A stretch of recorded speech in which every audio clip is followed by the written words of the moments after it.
I tried. I really tried. I knew I wasn't in the demographic. I knew I wasn't the target audience. But never did I think I would come out like this. For me to say that I'm conflicted about a story that I read for Are We Not Entertained, that's nothing new. In fact, I'm pretty sure that has kind of been the case for each title we've read thus far, which means that it's doing its intended purpose, it's doing its job. I want to try and defend this novel, especially learning that this was originally published on Fiction Press as just a kind of Cinderella retelling or Cinderella spin-off thing, and got so much attention that Bloomsbury picked it up and gave Sarah Maas a traditional publishing deal. So me, being the indie Insomniac, I should be trying to tout its praises. This should be a win for the self-publishing world. Proof that you can make it as an author in this world and even get that big New York publishing deal through means other than a query letter or an agent. But I can't. I really can't. I finished this book on time. I finished it before the 1st of April, thanks to a sped up audiobook. But it's taken me this long to mull it over and gather my thoughts and try and figure out how I'm going to present this in such a way that it doesn't just come off as a dumpster fire of a book, because it's not. There are redeeming qualities to it, and there are certainly aspects of it in its narrative that I could see being something that the proper demographic would get behind. So, do I understand the fanfare? Do I get why this is such a popular book? Yes, I do. Do I agree that it should be? Hell no. So, if you wanted my review in a nutshell, unfortunately that's it. This has been, if I believed in ratings at all, the lowest rated book I've read for this group yet. The selection didn't have an ending, and I would still probably reread that before Throne of Glass. With that said, and without any further ado, let's get into the details. I'm so excited, and I just can't hide it. Oh, I'm about to lose control, and I think I like it. Let's begin with positives for all of you Maas apologists out there. One thing I noticed off the hop that Sarah Maas did really well is her pacing, which sounds a little odd because narrative-wise, I wasn't a big fan of pacing in the sense of the events actually happening. It always felt either too rushed or too slow, and never a comfort zone between the two. But from an author perspective, from a writer's side, I noticed how one thing that's very different from this, from some other books that I've read recently, is the chapter length. And chapter length is one of the writing 101 methods of dictating pacing. If you are trying to write an action-packed story and you don't want your reader to put it down ever, then you want to put short chapters in, because let's face it, we read books, we finish a chapter, it could be 3 a.m. But if you look ahead like a page or two and see, oh, this chapter is only 2 or 3 pages, so I can read that. Next thing you know, it's 7 o'clock, you're late for work, and you're really fucking tired. The first 3/4 of the book is written this way. The chapters are very short, very easily consumed. So it gives the impression of a very fast-paced, kind of action-y story. Except for the fact that there really isn't all that much action in it. I'm also going to offer up the benefit of a doubt when it comes to this book, because I believe my expectations definitely played a role in how I experienced the story. And I'm not taking full responsibility for it, because between the cover of this badass holding 2 blades and the description on the back about this contest where this assassin is going to compete with a bunch of other champions for the prize of her freedom, working under the king as his champion, that sounds like a terrific book. But when we get into it, that's the minor story, that's the B story. The main story happening is Selena, our main character, and her, I'm going to say her romantic relationships. But again, to Maas's credit, if I would have paid more attention when I looked at the back of the book, I probably would have expected that to come, because, above the 2-paragraph synopsis, in larger text, more prominent text, reads, 2 men love her. The whole land fears her. Only she can save them all. Of the 3 largest lines on the back of the book, one of them flat out tells you there's a love triangle in it.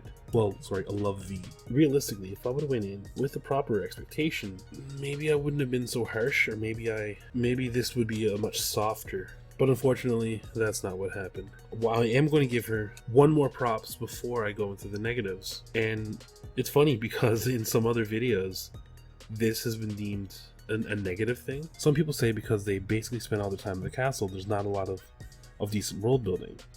But if you look into the dialogue and the way they speak about the foreign lands and the politics and all the different locations and peoples and the state of the world, Maas has created a very large and intricate story world full of political intrigue and military conflict. And now that this book is out of the way and we have our introduction to our primary characters, I would imagine that going further, we're going to see more of that world and more is going to come out. So the world itself is interesting enough that, all other things considered, I would have been interested in finding out what happens. I really need to take a shower after saying that, I feel, but it's true. I will give Maas credit for her world. There's some of the things that were a little eye-rolling. She crafted a fine world to get lost in. So I will give her that too. And now that that's out of the way, since most people in general only listen to the first couple minutes of a video, I should be able to speak freely about what didn't work and hopefully not get prosecuted. So let's talk Selena. I'm so excited! I'm so excited! I'm so scared! All art is a product of its time. I think if Throne of Glass was released today, it would not receive half the accolades that it is given. These books were released in 2012, originally written in 2010, and this was at the cusp of this new YA multi-book series, badass, strong, female independent character protagonist that has come to be a fairly overserved trope of the genre. We started getting away from people like Bella from Twilight and started moving more into Katniss from the Hunger Games. And that's not necessarily a bad thing. However, looking at it today, without the context of its tenure and without the context of where it came from, this was not an enjoyable read. I literally could sit here and rant for over an hour about all the things in this book that was wrong and all the things in the book that didn't work for me, that threw me out of the story, breaking the immersion. If you cannot immerse yourself in the world, in the story, in the narrative, then the author's doing something wrong.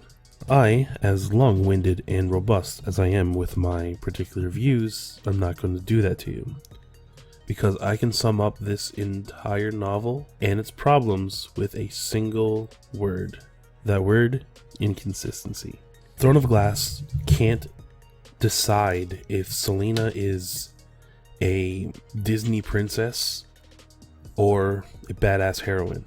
So they basically portray her as both depending on what the situation needs. The guards, the love interest, they can't decide whether she's a danger and a menace that needs to be watched and guarded at all times, or a friend and confidant that they can open up their heart to and talk to and behave as friends.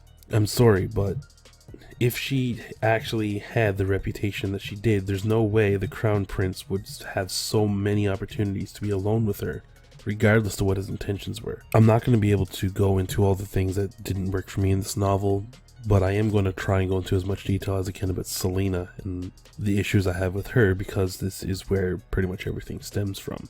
Selena Sardothian is 18 years old. She spent a year in an enslavement camp. Before she was betrayed and captured, she was respected and reputed as the world's greatest assassin. Her name literally being something that could strike fear into the hearts of normal, average, day-to-day people.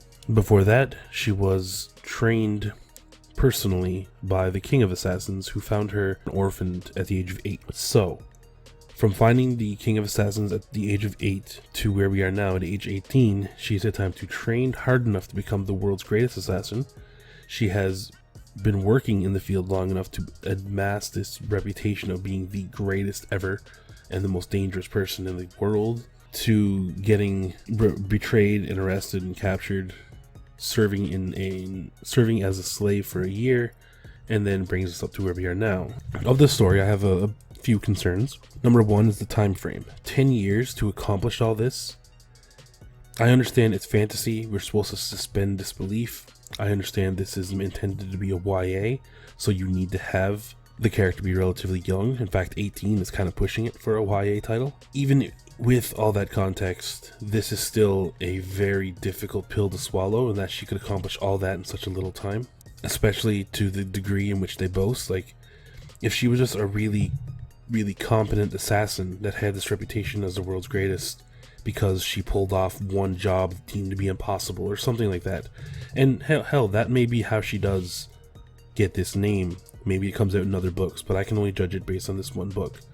And nowhere was that the impression given. In her monologue, she tells us all the ways that she could off this guard and that guard and do this little maneuver and then get out and be gone and no one would notice. And she's always fantasizing about what she could do and what she would do if she wanted to really escape the castle. And because there's so much inaction from her in the actual story, this feels a lot like the kid that's picked on at school and the bully makes them embarrassed as all hell, and they walk away saying how, oh, if only I were bigger, I would do this and this and this, and he'd be sorry. That's the kind of attitude that Selena gives off when she goes on these little tangents. It's not believable.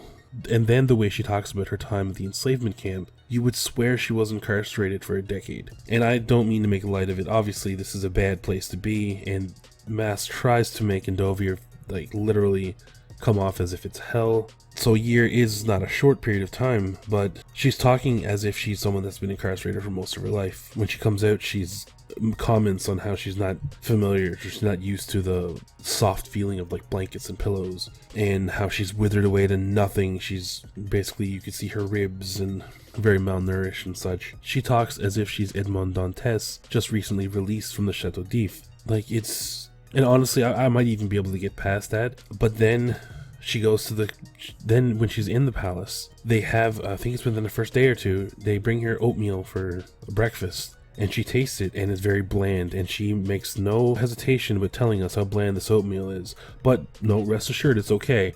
You know, you add a few spoonfuls of sugar on it and it'll taste just fine. You literally just told us a chapter or two ago that you were starved in Endovier to the point where you are very small and withered looking, so you were incredibly malnourished. And the first time you eat like a real food since leaving that camp, it doesn't have enough sugar for you? No, that's very inconsistent. I want to give a bit of leeway with it because of her age. She is just an 18-year-old character, so it's possible to divorce the idea of the assassin from the idea of the young teenage girl. But unfortunately, if you are praising her over and over, not from her own perspectives, but from everyone else's as well, about how badass she is and how incredibly talented she is, she needs to go into this competition with an assumed name and hold back during the challenges because she's so good that just her name would make her a target and everyone would be gunning for her. And if she shows off too much, then they see her as a threat.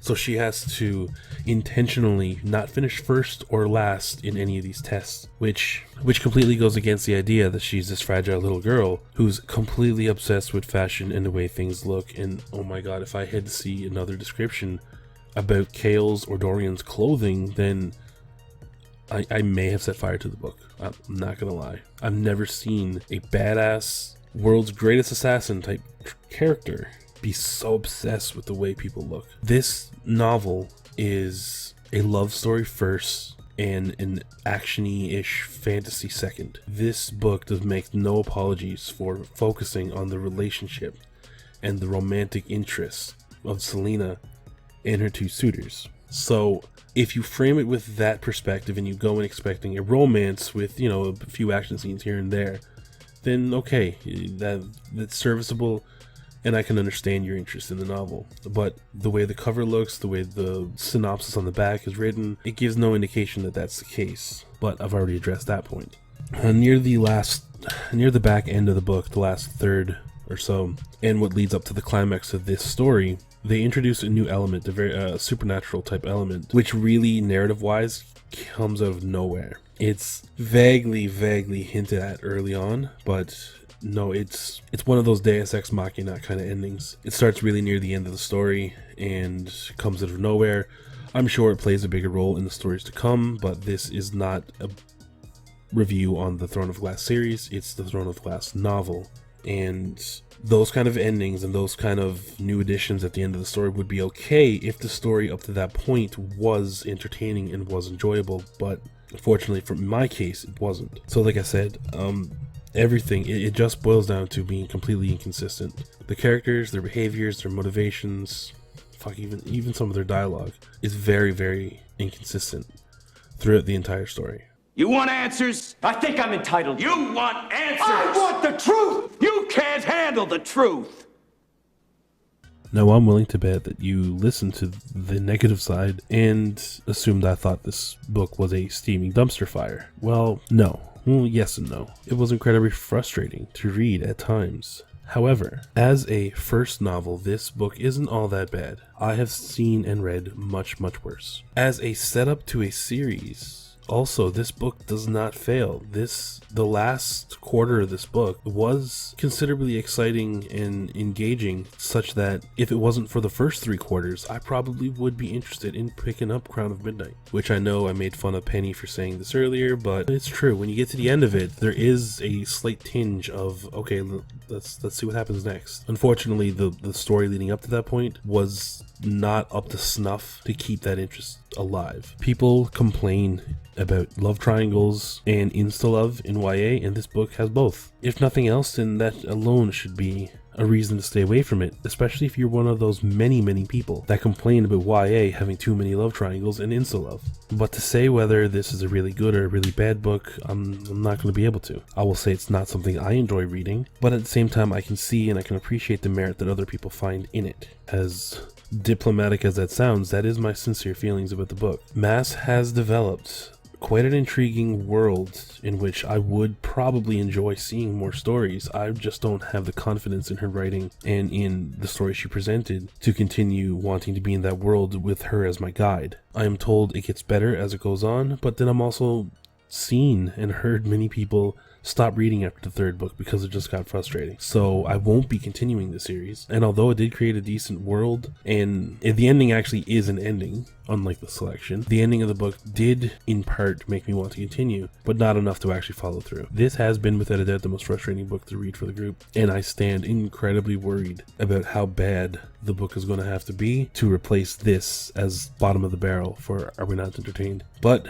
that's the point of the group, and that's what we're here for, so it is bound to happen. Sure, there's lots more I could say, but I'll save that for the comments and for the angry mob that's probably going to not be very impressed with my thoughts. I'll be back again next month for the April pick for Are We Not Entertained, which is The Road by Cormac McCarthy. I actually already have it read, and this may be a spoiler for my video next month, but it wasn't as bad as Throne of Glass. But you have to wait till next month to see what I thought about that one. And that's it. I will see you guys next time. Cheers.